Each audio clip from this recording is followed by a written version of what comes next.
हम्म। Good morning बच्चों। सबसे पहले मैं आदेश तिवारी आप सभी का अपने इस ग्रुप पर हार्दिक स्वागत करता हूं। जिस क्लास का आप बहुत दिनों से वेट कर रहे थे उसके लिए हम आपके बीच हैं। और जैसा कि मैंने कल ग्रुप पर इन्फॉर्मेशन भी दे दी थी कि कल से आपकी इंग्लिश की क्लास स्टार्ट हो जाएगी। हालांकि कुछ टेक्निकल प्रॉब्लम के चलते आज ये क्लास ज़्यादा लंबी नहीं होगी, चूँकि फर्स्ट क्लास हमारी आपकी ये है। लेकिन फिर भी आज हम कहीं ना कहीं थोड़ा शुरुआत करेंगे अंग्रेजी को लेकर के। तमाम बच्चे इस ग्रुप पर हमारे साथ जुड़े हैं। हो सकता है किसी को अंग्रेजी बहुत कम आती हो, किसी को थोड़ा बहुत समझ में आती हो, किसी का एक फेवरेट सब्जेक्ट हो, लेकिन फिर भी हम अंग्रेजी के बिल्कुल तह से चलेंगे। हालांकि अंग्रेजी अपने आप में इतनी आसान नहीं है, लेकिन फिर भी हम इसको अपने थोड़ा देसी तरीके से बिल्कुल आसान लहजे से समझेंगे कि ये क्या है और बिल्कुल तह से कि आखिर ये कहाँ से आई। तो आज का जो मैंने विषय भी बनाया है वो विषय हमारा है कि हिस्ट्री ऑफ इंग्लिश, अंग्रेजी का इतिहास क्या है। अंग्रेजी का इतिहास क्या है, हिस्ट्री ऑफ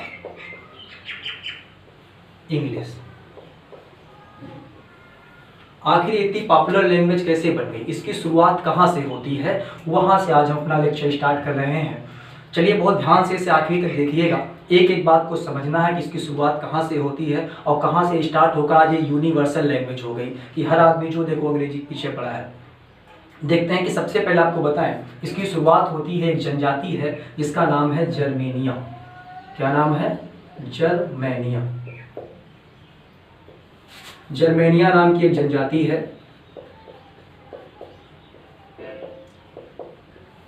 शायद आप जनजाति शब्द से परिचित भी हों। जनजाति का मतलब ऐसे लोग जो समाज की मुख्य धारा से अलग हैं, हटकर हैं, जंगलों में रहते हैं। उनके अपने रीति रिवाज हैं, अपने कस्टम्स हैं, उनका बाहरी दुनिया से कोई मतलब नहीं है। ऐसे लोगों को हम जनजाति कहते हैं। इस लोगों के समूह को जनजाति कहा जाता है। तो जर्मेनिया नाम की एक जनजाति थी जो 4 मुख्य कबीलों में बटी हुई थी, मतलब 4 उप जनजातियों में बटी हुई थी। जैसे हम लोग अपने यहाँ देखते हैं कि ब्राह्मण होते हैं, फिर ब्राह्मण के अंदर कोई शुक्ला है, कोई पांडे है, इस टाइप से कैटेगरियाँ बटी हुई हैं।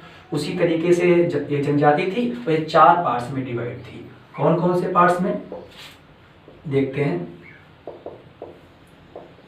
नंबर 1 थी एंजल्स। कौन था? एंजल्स।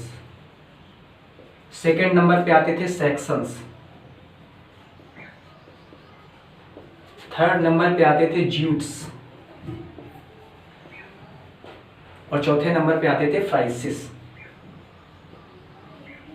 सॉरी,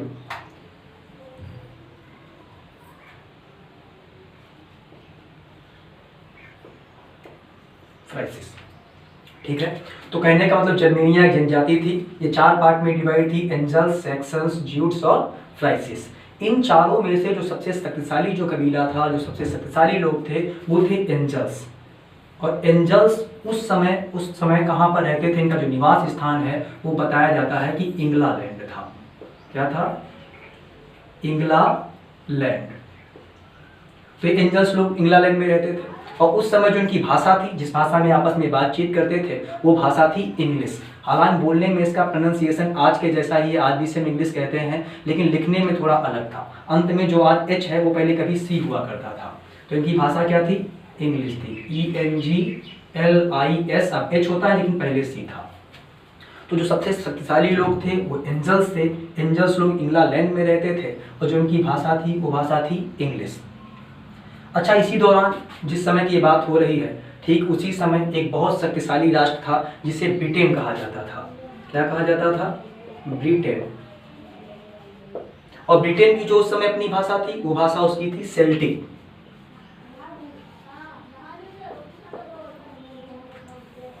क्योंकि दुनिया में तमाम तरीके की भाषाएं हैं, जैसे आप अपने यहाँ ही भारत में ले तो हिंदी बोली जाती है, इंग्लिश तो आज हम उस पर डिस्कशन ही कर रहे हैं, उर्दू बोली जाती है, संस्कृत एक भाषा है, तमाम भाषाएं हैं। जैसे चीन की एक भाषा मंदारिन है, फ्रांसीसी है, जापानी है, जर्मनी में बोली जाने भाषाएं हैं, ऐसे तमाम भाषाएं हैं।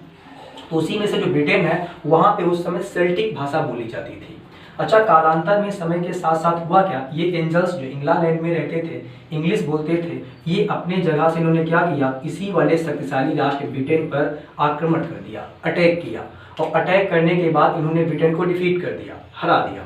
हराने के बाद अब ये एंजल्स लोग जो अभी यहाँ रहते थे, ये धीरे धीरे कहाँ का शिफ्ट होने लगे? ब्रिटेन में। इसको हराया, यहीं पर शिफ्ट होने लगे और यहीं को इन्होंने क्या किया, अपना मूल निवास स्थान बना लिया। पहले जो इनका निवास स्थान इंग्लैंड था, उसी में थोड़ा संशोधन करके इन्होंने इस नई जगह को अपनी नाम दिया इंग्लैंड। क्या नाम दिया? इंग्लैंड। और जो इनकी भाषा इंग्लिश थी, सेल्टिक को हटा करके अपनी भाषा की नींव रखी, जहाँ से, लेकिन बस मीनिंग प्रोनाउंसिएशन वही रहेगा, खाली मीनिंग चेंज हो जाती है इंग्लिश, जो अब तक चली आ रही है। तो कुल मिलाकर के आपने देखा कि क्या इतिहास रहा है। जर्मेनिया नाम की जनजाति थी, 4 पार्ट में डिवाइड थी, एंजल्स, सैक्सन, ज्यूट्स और फ्राइसिस। एंजल्स सबसे पावरफुल लोग थे, इंग्लैंड में रहते थे, इंग्लिश बोलते थे। कालांतर में धीरे धीरे ब्रिटेन पर अटैक किया और वहाँ पर इन्होंने अपने नए राज्य इंग्लैंड और इंग्लिश की नींव डाली। और आज आप देखते हैं कि इंग्लिश एक यूनिवर्सल लैंग्वेज है, हर जगह बोली जाती है। तो उम्मीद करता हूँ सारी बातें आपको समझ में आई होंगी। और देखते हैं, थोड़ा सा डिस्कशन करेंगे।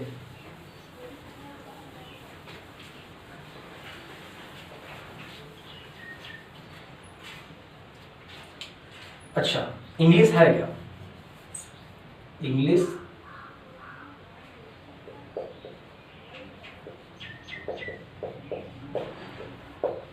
जिसे हिंदी में अंग्रेजी कहते हैं।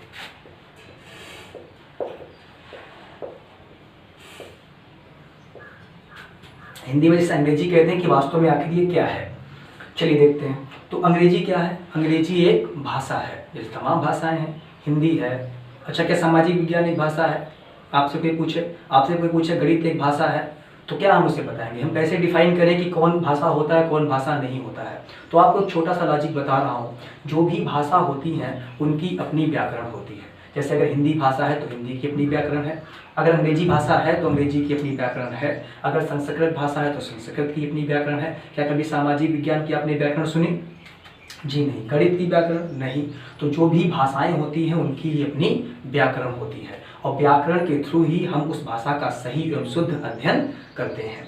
तो अब हम लोग क्या सीखने वाले हैं? जो अंग्रेजी 2 पार्ट में है, इंग्लिश लिटरेचर है और इंग्लिश ग्रामर है। लेकिन पहले हम जो शुरुआत करने वाले हैं वो शुरुआत करेंगे इंग्लिश ग्रामर से, क्योंकि अगर हमें इंग्लिश ग्रामर आती होगी अच्छे से, तभी जाकर हम लिटरेचर को अच्छे से समझ सकेंगे। इंग्लिश ग्रामर और वोकैब मतलब जो मीनिंग्स आती हैं, अगर आपके पास उनका अच्छा शब्दकोश है, अच्छा खासा शब्दकोश आपके पास है, तो फिर आप अंग्रेजी आसानी से सीख सकते हैं। अच्छा, जो मैंने कहा शब्दकोश, डिक्शनरी, शब्दकोश को इंग्लिश में डिक्शनरी कहते हैं। तो सबसे पहले जो डिक्शनरी आई है वो किसने दिया है? विलियम शेक्सपियर ने दिया है। उसका नाम उन्होंने रखा था द टेबल अल्फाबेटिकल। ये जानकारी के लिए आप याद रखें, विलियम शेक्सपियर बहुत बड़ा नाम है अंग्रेजी के अंदर। उन्होंने सबसे पहली डिक्शनरी दी थी, उसका नाम रखा था द टेबल अल्फाबेटिकल। उसके बाद उनसे करीब 2000 के लमसम शब्द उन्होंने समाहित किए थे। उसके बाद फिर क्या हुआ, कालांतर में 1755 में एक अंग्रेजी के और बहुत बड़े साहित्यकार जिनका नाम है सैमुअल जॉनसन, उन्होंने उसी डिक्शनरी में थोड़ा सा सुधार किया और उसका नाम दिया द कंप्लीट टेबल अल्फाबेटिकल, और फिर उसमें हजारों शब्द जोड़े। अब फिर आज तो मार्केट में हजारों डिक्शनरी आती हैं, ऑक्सफोर्ड वगैरह, और निरंतर उसमें नए नए अंग्रेजी के शब्दों को भी जोड़ा जाता है। चलिए देखते हैं, तो इंग्लिश ग्रामर सीखेंगे।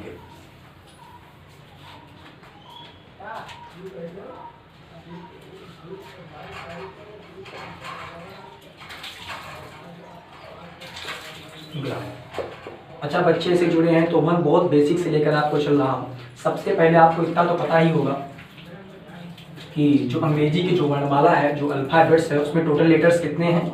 26 हैं। कितने हैं?